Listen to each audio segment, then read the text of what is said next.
Começa agora o programa Salve Palestrinos.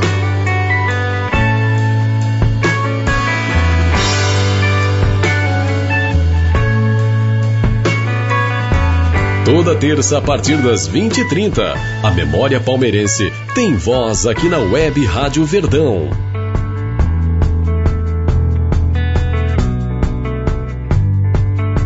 Fatos históricos, curiosidades, recordes e momentos marcantes da vida palestrina serão abordados pelo jornalista e historiador Fernando Galupo.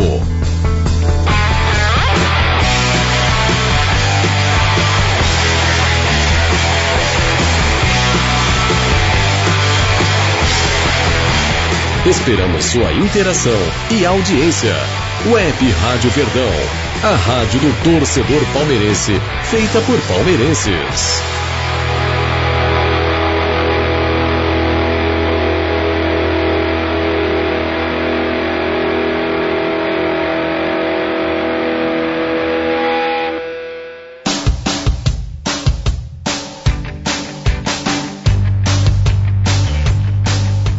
Salve palestrinos, eu sou Fernando Galupo e traremos para você, torcedor palmeirense, curiosidades, históricos, fatos marcantes e informações sobre a nossa querida Sociedade Esportiva Palmeiras, todas as terças-feiras, a partir das 20h30, aqui na nossa Web Rádio Verdão. E Palmeiras e Fluminense se enfrentam nessa quarta-feira, às 19h30, no estádio do Maracanã, no Rio de Janeiro, pelo Campeonato Brasileiro. Além da importância da partida para a classificação na competição nacional, de toda a tradição e rivalidade histórica envolvendo as equipes, da volta de Gustavo Scarpa ao Maracanã, defendendo o Palmeiras, atuando contra o seu ex-clube, o encontro também coloca frente a frente os dois primeiros clubes brasileiros campeões mundiais de futebol interclubes, com conquistas obtidas no início dos anos 50. No último domingo, dia 22 de julho, o Alviverde celebrou mais um aniversário da conquista do Torneio Internacional de Clubes Campeões, batizado como Copa Rio, devido ao amplo auxílio da Prefeitura do Rio de Janeiro, que todo esforço fez para a realização do primeiro grande evento internacional interclubes na história do futebol mundial, doando inclusive o troféu em disputa que levou o nome da Cidade Maravilhosa. O evento Copa Rio, Torneio Internacional de Clubes Campeões, contou com a organização da Confederação Brasileira de Desportos junto com a FIFA, a entidade máxima do futebol mundial. O italiano Torino Barasi, criador da UEFA, a entidade que congrega todo o futebol e organiza todo o futebol europeu, também idealizador da Champions League, uma das principais competições mundiais de futebol, que também organizou as Copas do Mundo de seleções de 34 e 50, foi presidente da Federação Italiana de Futebol e secretário-geral da FIFA durante anos, um homem forte de todas as ações que eram encabeçadas por essas entidades. Foi o Torino Barasi o responsável por organizar a primeira competição interclubes envolvendo as principais equipes do mundo naquele período, nos anos 50, uma reabertura pós-Segunda Guerra, além de inúmeras outras autoridades, como, por exemplo, o próprio Jules Rimet e Stanley Halls, entre tantos outros grandes nomes, dirigentes que fizeram parte do Brasil do cenário brasileiro e do cenário mundial estiveram por trás dessa grande competição. E como critério de participação, os representantes brasileiros para aquela disputa seriam os campeões do Rio de Janeiro e de São Paulo do ano anterior, de 1950. O Vasco da Gama conquistou o título carioca em 50 e o Palmeiras ficou com a taça do Paulistão, superando os rivais São Paulo e Corinthians na reta final da competição, naquele que ficou conhecido como Ano Santo na vida palestrina, dada uma celebração da Igreja Católica que em 1950 ratificou aquele período como o ano santificado e abençoou a vida alviverde, que na reta final da competição estadual de 1950 fez uma arrancada improvável.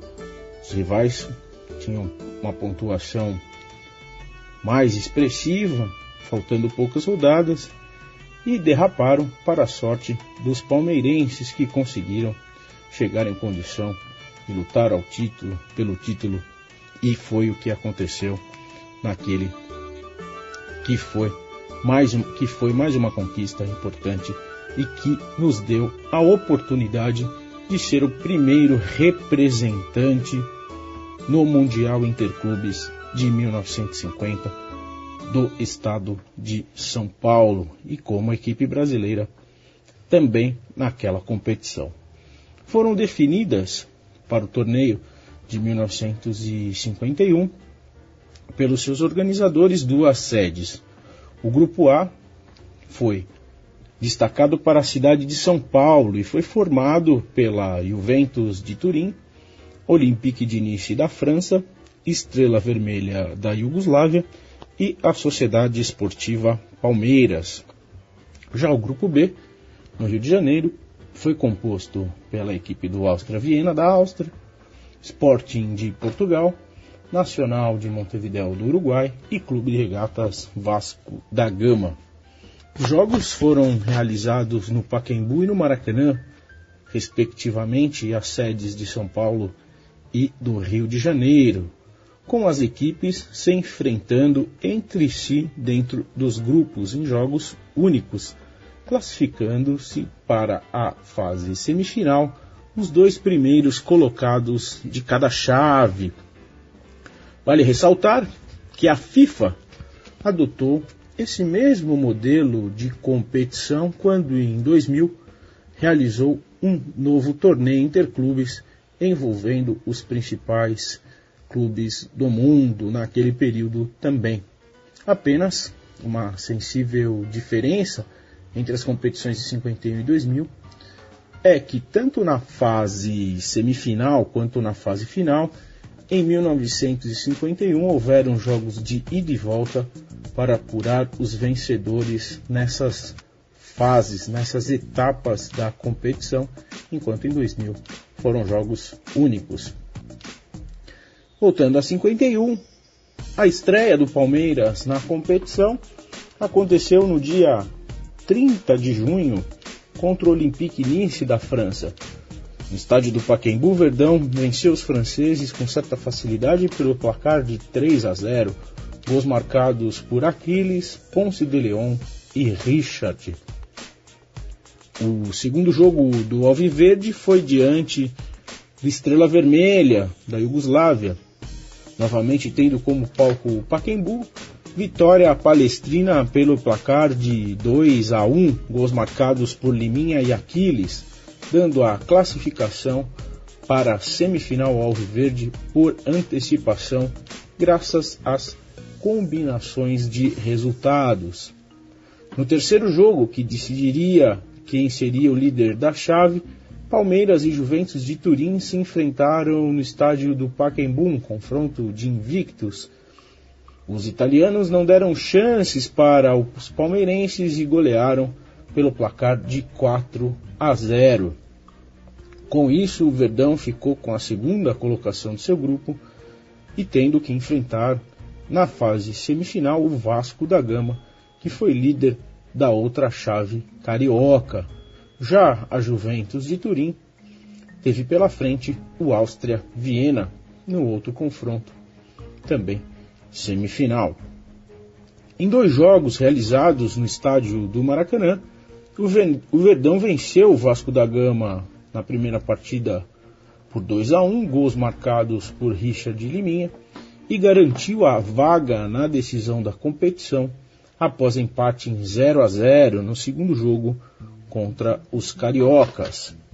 Já os italianos da Juventus de Turim, também no Maracanã, avançaram para a grande final após empate em 3-3 contra o Áustria Viena e vitória no segundo jogo pelo placar de 3-1. Na grande decisão, Palmeiras e Juventus de Turim se enfrentariam em 2 jogos para apurar o grande campeão do primeiro torneio internacional de clubes campeões, a Copa Rio, o primeiro Mundial Interclubes, promovido pela CBD e pela FIFA. Ambas as partidas foram marcadas para o estádio do Maracanã. No primeiro jogo, no dia 18 de julho, o Palmeiras conquistou uma importante vitória pelo placar de 1-0, gol marcado pelo ponta esquerda Rodrigues. No dia 22 de julho, italianos e palmeirenses novamente voltaram ao gramado do Maracanã para definir quem seria o primeiro campeão mundial interclubes. Com a vantagem do empate, os palestrinos lutaram bravamente durante os 90 minutos e alcançaram o resultado que precisava ao empatar em 2-2 num jogo dificílimo. Rodrigues fez o primeiro gol palestrino. Os juventinos de Turim passaram à frente no placar. E Liminha, fazendo um gol antológico, driblando meio time da Juventus de Turim, entrando com bola e tudo, garantiu o título da competição aos alviverdes. Nas arquibancadas, mais de 100 mil pessoas vibraram com a conquista do Verdão e cantavam a plenos pulmões o coro de Brasil, Brasil, Brasil. Era um grito entalado na garganta de toda uma nação que 1 ano antes, no mesmo Maracanã, chorava uma das maiores dores da história do futebol mundial, quando o Brasil sofreu a derrota para o Uruguai na final da Copa do Mundo pelo placar de 2-1 diante de mais de 200 mil pessoas, naquele episódio que ficou marcado como Maracanazo. A festa palmeirense foi algo inédita. Registros da Força Pública Paulista, até então responsável pela segurança da cidade no passado, dão conta que 1 milhão de pessoas, 1 milhão de pessoas saíram às ruas do centro da cidade de São Paulo para receber os campeões mundiais interclubes, que desfilaram em carro aberto num carnaval fora de época.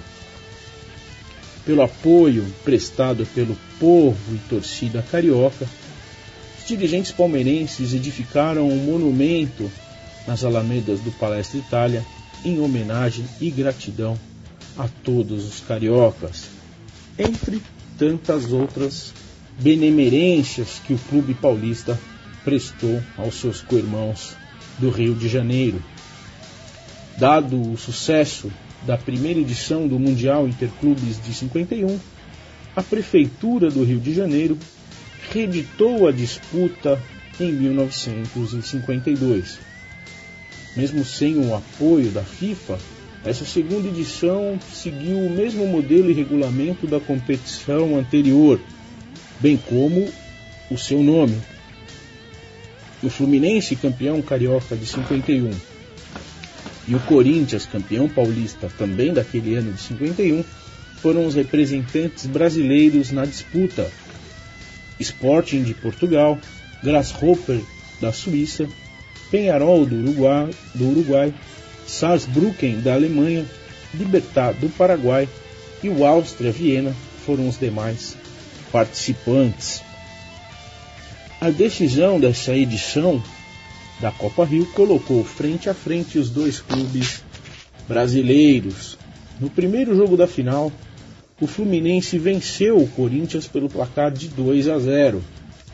No segundo e decisivo jogo, houve empate em 2-2, ratificando assim o segundo título de campeão mundial interclubes a favor do clube carioca. Mário Filho, grande jornalista carioca, em sua obra clássica O Negro no Futebol Brasileiro, relatou a importância da competição e principalmente a atuação do meia Jair da Rosa Pinto, capitão palmeirense, que esteve presente defendendo a seleção brasileira na derrota do Brasil para o Uruguai em 1950 e que até então dava a volta por cima ao conquistar o Mundial Interclubes com o Verdão. Nos anos de 2007 e 2014, a FIFA se pronunciou oficialmente com ampla e farta documentação sobre a validade da conquista palmeirense. Durante a Copa do Mundo da Rússia, que se encerrou recentemente, Joseph Blatter, ex-presidente da FIFA, foi categórico ao afirmar que o Palmeiras foi o primeiro campeão mundial interclubes, ao ser questionado sobre o assunto. Viva a Sociedade Esportiva Palmeiras! Viva o campeão do século XX! Viva os nossos heróis, campeões mundiais interclubes de 1951!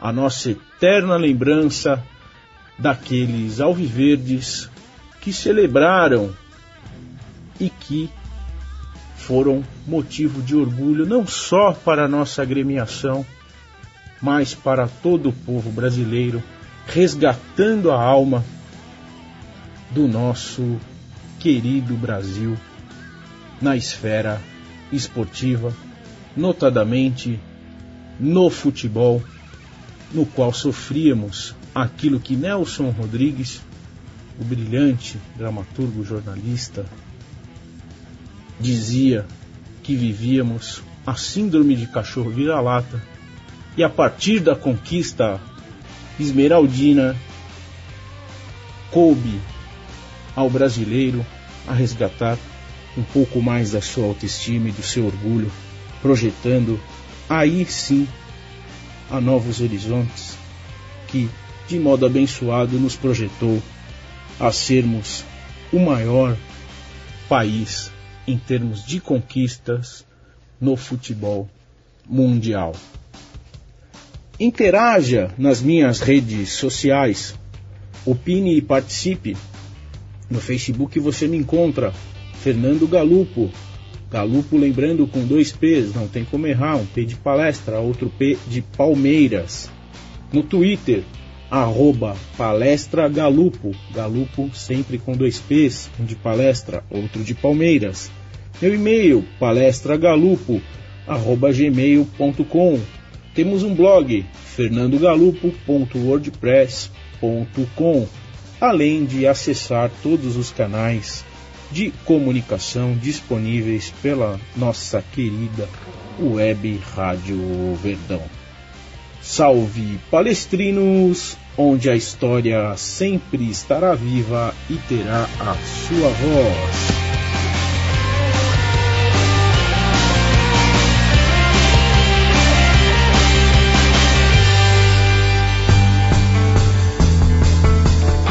Essa foi mais uma edição do programa Salve Palestrinos. Todas as edições deste e outros programas ficam disponíveis no site www.webradioverdão.com.br, no link podcast. Obrigado pela audiência e fiquem ligados em nossa programação. Até a próxima. Web Rádio Verdão, a rádio do torcedor palmeirense, feita por palmeirenses.